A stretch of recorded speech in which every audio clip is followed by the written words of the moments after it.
Assalamualaikum warahmatullahi wabarakatuh. Perkenalkan, nama saya Muhammad Aksal Adita Utama Putra Sigit dengan NIM 1706621010 dari program studi S1 Akuntansi Fakultas Ekonomi dan Bisnis 2021.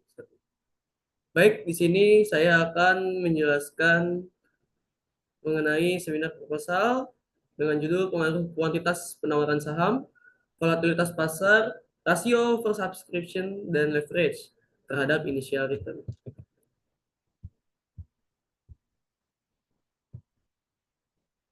Baik, perusahaan di Indonesia kian tahun makin berkembang dengan pesat. Akibatnya perusahaan akan melakukan strategi untuk berkembang. Salah satunya ialah strategi pendanaan.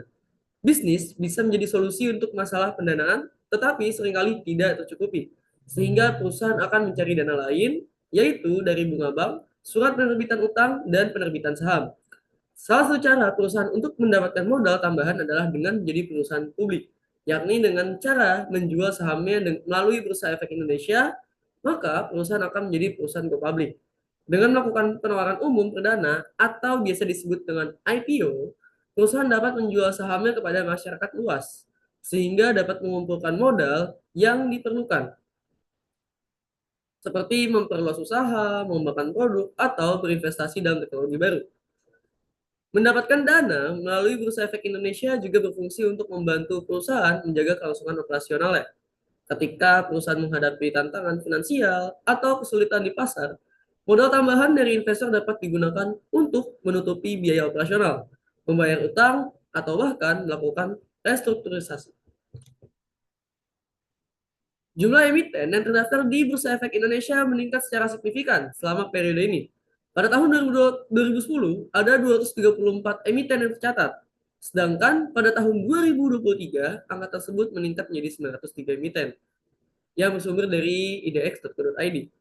Hal menjadi kontradiksi dengan pertambahan jumlah emiten yang sangat pesat, karena pada tahun 2020 hingga 2022, dunia sedang dilanda pandemi COVID-19 yang berpotensi merugikan perusahaan. Dampak dari pandemi COVID-19 selain dari pemberlakuan lockdown dan PHK secara massal juga mengancam perusahaan karena mengurangi operasionalisasi perusahaan. Akan tetapi, ada saja perusahaan yang ingin atau baru melaksanakan IPO atau Initial Public Offering di tahun 2020 hingga tahun 2022.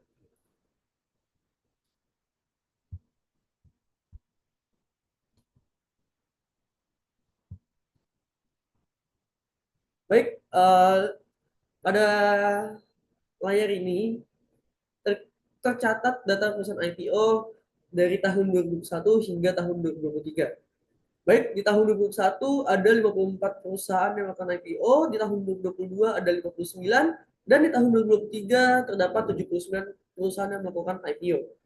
Jadi total dari tahun 2021 hingga tahun 2023, total perusahaan IPO berjumlah 192 perusahaan.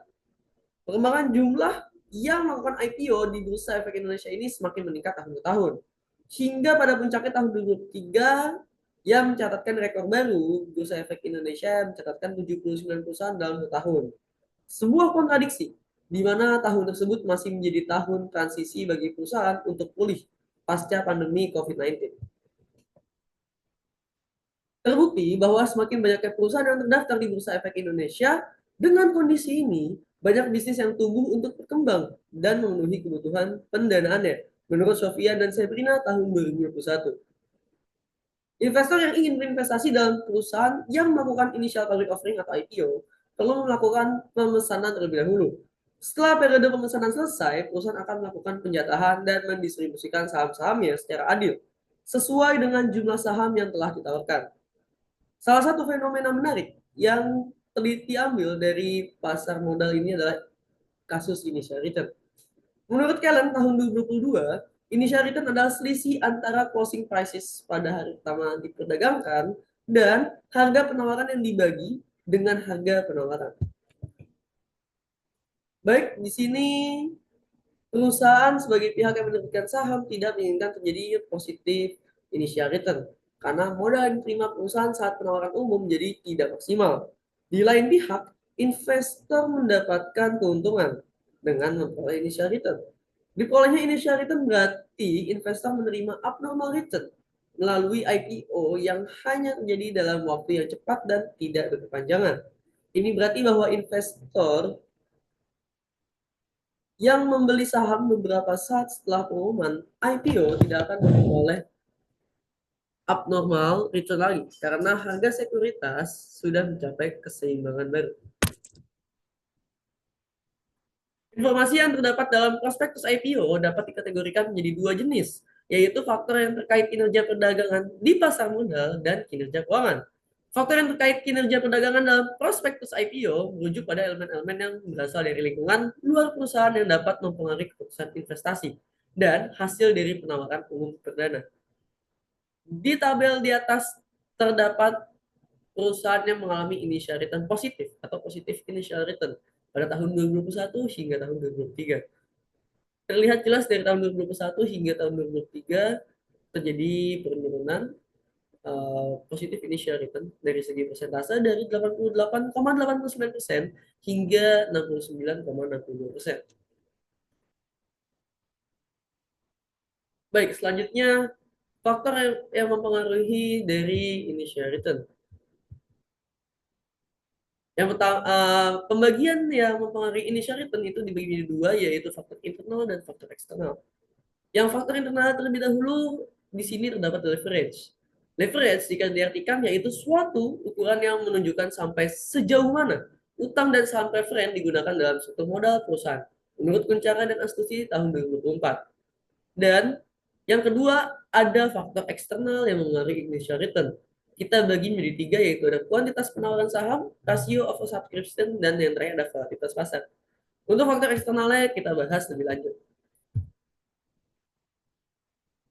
Baik, kita bahas terlebih dahulu dari rasio oversubscription, yaitu sinyal yang dapat digunakan sebagai dasar pengambilan keputusan dalam berinvestasi. Menurut Hanifa et al. Tahun 2020. Selanjutnya ada volatilitas besar, yaitu naik atau turunnya fluktuasi nilai saham di pasar sekunder selama IPO. Guncangan tersebut bisa naik atau turun atau bisa saja stabil. Jadi itu tidak tahu apa yang akan terjadi di kemudian harinya. Yang terakhir ada kualitas penawaran saham, yaitu suatu jumlah yang mencerminkan tingkat minat dan peminatan pasar terhadap saham perusahaan yang bersangkutan. Baik, di sini selanjutnya ada pertanyaan penelitian, yaitu yang pertama, apakah ada pengaruh kuantitas penawaran saham terhadap initial return? Yang kedua, apakah ada pengaruh rasio oversubscription terhadap initial return? Yang ketiga, apakah ada pengaruh volatilitas pasar terhadap initial return? Dan terakhir, apakah ada pengaruh leverage terhadap initial return? Selanjutnya ada tujuan penelitian. Yang pertama yaitu untuk menganalisis pengaruh kuantitas penawaran saham terhadap initial return. Yang kedua untuk menganalisis pengaruh volatilitas pasar terhadap initial return. Dan yang ketiga untuk menganalisis pengaruh rasio oversubscription terhadap initial return. Yang terakhir untuk menganalisis pengaruh leverage terhadap initial return. Selanjutnya ada manfaat penelitian. Yang pertama ada manfaat teoritis, yaitu dapat menambah pengetahuan baru bagi para pembaca dan para calon investor terkait dunia pasar modal, khususnya pada emiten yang baru melakukan IPO atau go public. Yang kedua, manfaat praktis, yaitu pertama bagi penulis, yaitu untuk menganalisis serta mengelola laporan dan informasi keuangan perusahaan yang baik dari sisi kuantitas penawaran saham, volatilitas pasar, rasio oversubscription, dan yang terakhir ada leverage. Selanjutnya manfaat praktis kedua adalah itu bagi pihak praktisi, yaitu menjadi masukan atau referensi kepada manajemen perusahaan untuk pengambilan kebijakan. Sedangkan untuk pihak investor, calon investor, dan analisis pasar modal diharapkan menjadi pertimbangan untuk pengambilan keputusan investasi, khususnya pada perusahaan yang akan go public. Selanjutnya di sini ada kajian pustaka mengenai signaling teori, initial return, IPO, dan lain-lain. Yang pertama kita bahas terlebih dahulu yaitu signaling teori, yaitu informasi mengenai perusahaan yang memberikan sinyal bagi investor dalam keputusan berinvestasi menurut Michael Spence tahun 1973. Yang kedua ada initial public offering atau IPO, yaitu penawaran saham di pasar perdana yang dilakukan oleh perusahaan yang hendak go public atau join dan menjual sahamnya ke masyarakat menurut Jogianto tahun 2015. Selanjutnya ada initial return. Initial return atau biasa disebut juga return awal, yaitu return atau pengembalian yang diperoleh dari aktiva di penawaran perdana mulai dari saat dibeli di pasar primer sampai pertama kali didaftarkan di pasar sekunder. Menurut Jailani et al. Tahun 2022. Selanjutnya ada kuantitas penawaran saham, yaitu jumlah saham pada saat IPO yang ditawarkan oleh perusahaan kepada publik. Semakin banyak saham yang dijual ke publik, maka semakin tinggi pula jumlah saham yang akan dibeli oleh investor atau calon investor. Menurut Putri tahun 2020, selanjutnya ada volatilitas pasar, yaitu fluktuasi pergerakan saham yang dipresentasikan dengan standar deviasi yang berkonotasi tidak stabil dan sulit untuk diperkirakan. Menurut Pukmin dan Firmansyah tahun 2012. Selanjutnya ada rasio oversubscription, yaitu kelebihan permintaan saham dari sejumlah saham perusahaan yang ditawarkan pada investor di pasar perdana. Rasio oversubscription dapat dikatakan sebuah indikator pengukur kesuksesan IPO.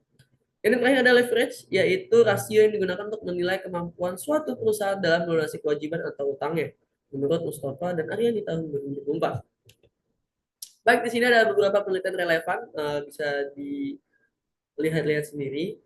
Sebenarnya ini ada total ada 15 perusahaan yang saya masukkan ke dalam jurnal penelitian saya.